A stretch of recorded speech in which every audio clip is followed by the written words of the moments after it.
Assalamualaikum warahmatullahi wabarakatuh.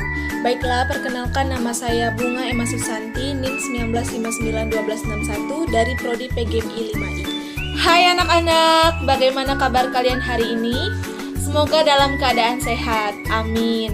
Nah, pada video kali ini, Ibu akan menjelaskan mengenai peran ekonomi dalam upaya menyejahterakan kehidupan masyarakat di bidang sosial dan budaya untuk memperkuat kesatuan dan persatuan bangsa Indonesia. Jadi, mau tahu kan penjelasannya? Tonton video ini sampai habis. Manusia mempunyai beragam kebutuhan untuk melanjutkan kehidupannya. Untuk memenuhi beragam kebutuhan tersebut, manusia melakukan kegiatan yang disebut dengan kegiatan ekonomi. Nah, ada yang tahu kegiatan ekonomi itu apa? Jadi, kegiatan ekonomi adalah semua kegiatan yang dilakukan oleh manusia untuk memenuhi kebutuhan hidupnya. Ada 3 bentuk kegiatan ekonomi yang dilakukan manusia, yaitu produksi, distribusi, dan konsumsi. Yang pertama, produksi. Produksi dalam kegiatan ekonomi adalah setiap kegiatan usaha manusia untuk menghasilkan atau menambah nilai guna barang dan jasa. Nah, orang yang melakukan kegiatan produksi ini disebut dengan produsen. Nah, selanjutnya yang kedua, distribusi. Distribusi dalam kegiatan ekonomi adalah suatu proses yang menunjukkan penyaluran barang yang dibuat produsen kepada konsumen. Orang yang melakukan distribusi ini disebut dengan distributor. Selanjutnya yang ketiga adalah konsumsi. Konsumsi dalam kegiatan ekonomi adalah usaha manusia agar dapat memenuhi kebutuhan barang atau bahkan juga kebutuhan jasa. Orang yang menjalankan kegiatan konsumsi ini dikatakan sebagai konsumen.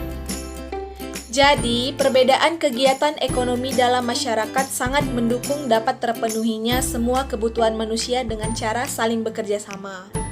Perlu disadari bahwa dalam kehidupan sehari-hari, tidak seorang pun yang bisa memenuhi sendiri semua kebutuhan hidupnya tanpa bekerja sama dengan orang lain. Kegiatan ekonomi dapat diwujudkan dengan membuka berbagai jenis usaha. Nah, apa sajakah bentuk usaha dalam kegiatan ekonomi masyarakat Indonesia?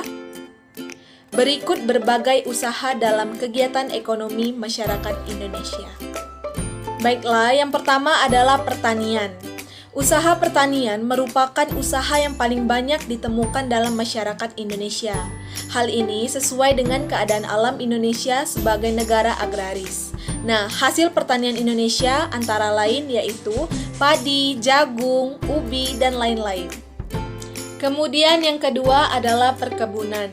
Perkebunan merupakan usaha pemanfaatan lahan dengan tanaman-tanaman keras. Perkebunan dapat dibedakan menjadi 2, yaitu perkebunan rakyat dan perkebunan besar. Perkebunan rakyat adalah perkebunan yang dikelola oleh rakyat, sedangkan perkebunan besar biasanya dikelola oleh pemerintah atau perusahaan perkebunan. Nah, hasil perkebunan besar biasanya ditujukan untuk ekspor, sehingga dapat menghasilkan devisa bagi negara. Contoh dari hasil perkebunan antara lain karet, kelapa, kelapa sawit, dan tebu. Selanjutnya yang ketiga adalah peternakan. Peternakan adalah usaha memelihara hewan peliharaan yang diambil manfaatnya. Usaha peternakan ini dapat digolongkan menjadi 3, yaitu hewan besar, hewan kecil, dan unggas. Yang pertama hewan besar contohnya seperti sapi, kerbau, dan kuda. Sedangkan hewan kecil seperti kambing, domba, kelinci, dan unggas seperti ayam, itik, entok, dan burung. Selanjutnya yang keempat adalah perikanan. Usaha perikanan dalam hal ini adalah usaha perikanan darat, yaitu usaha memelihara ikan yang di perairan darat dengan cara membuat kolam. Perikanan darat meliputi perikanan air tawar dan perikanan air payau. Contoh hasil perikanan air tawar, misalnya ikan gurami, nila, bawal, dan lele. Sedangkan hasil perikanan air payau, contohnya seperti ikan bandeng. Baiklah, yang kelima adalah kehutanan. Usaha kehutanan dapat dilakukan dengan melakukan pencegahan terhadap penggundulan hutan dengan melakukan reboisasi atau peremajaan hutan. Contoh dari hasil usaha kehutanan antara lain kayu, rotan, damar, dan kemenyan. Usaha kehutanan juga penting untuk menjaga keseimbangan alam. Pepohonan yang tumbuh di hutan membantu peresapan air ke dalam tanah. Nah, dengan demikian dapat menghindari terjadinya banjir. Selain itu, hutan menjadi tempat hidup serta berkembangnya berbagai satwa. Oleh karena itu, hutan tidak boleh dirusak dan harus diremajakan. Selanjutnya yang keenam adalah pertambangan. Pertambangan adalah usaha untuk mengelola atau memanfaatkan mineral demi kesejahteraan manusia. Nah, mineral ini berada di dalam perut bumi. Untuk mendapatkannya perlu dilakukan penggalian atau penambangan. Contoh dari hasil barang tambang antara lain emas, minyak bumi, dan batu bara. Selanjutnya yang ketujuh adalah perindustrian. Industri adalah usaha atau kegiatan untuk mengubah bahan mentah menjadi bahan setengah jadi atau barang jadi. Bahan mentah berasal dari sumber daya alam. Industri dilakukan untuk meningkatkan mutu atau nilai suatu barang. Usaha industri dapat dilakukan oleh perorangan, kelompok, atau suatu perusahaan, baik pemerintah maupun swasta. Nah, contoh hasil industri ini adalah benang menjadi pakaian, pengelolaan ikan menjadi ikan kaleng, dan karet menjadi ban.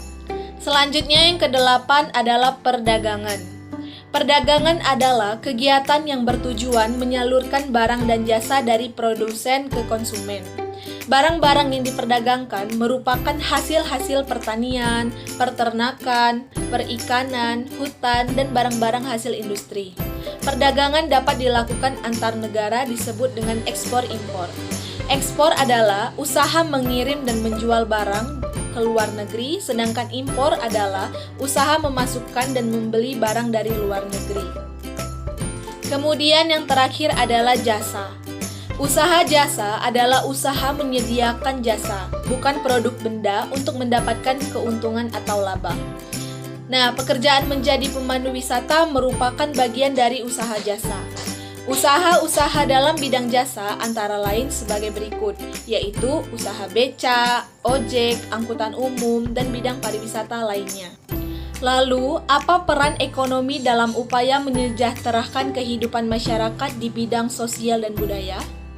Nah, beberapa peran ekonomi dalam menyejahterakan masyarakat adalah: yang pertama, memberikan lapangan pekerjaan dan mengurangi pengangguran. Kemudian, mempermudah masyarakat membeli kebutuhan pokok dengan harga terjangkau dan sebagai bentuk retribusi pendapatan. Lalu, bagaimana cara menghargai kegiatan usaha ekonomi orang lain? Nah, cara kita menghargai usaha orang lain untuk memperkuat kesatuan dan persatuan bangsa, yaitu yang pertama adalah memberi kesempatan dan kepercayaan kepada orang lain untuk melakukan usaha. Kemudian, memberi upah atau gaji sesuai dengan kesepakatan jumlah dan waktu yang pembayarannya. Yang ketiga, mengakui hasil usaha orang lain atau pemberian pujian. Yang keempat, menempatkan seseorang pada posisi yang sesuai dengan kemampuannya. Dan yang terakhir, melakukan persaingan usaha secara sehat. Nah, sekian penjelasan dari Ibu, semoga dapat bermanfaat bagi kalian semua. Ibu akhiri, wassalamualaikum warahmatullahi wabarakatuh.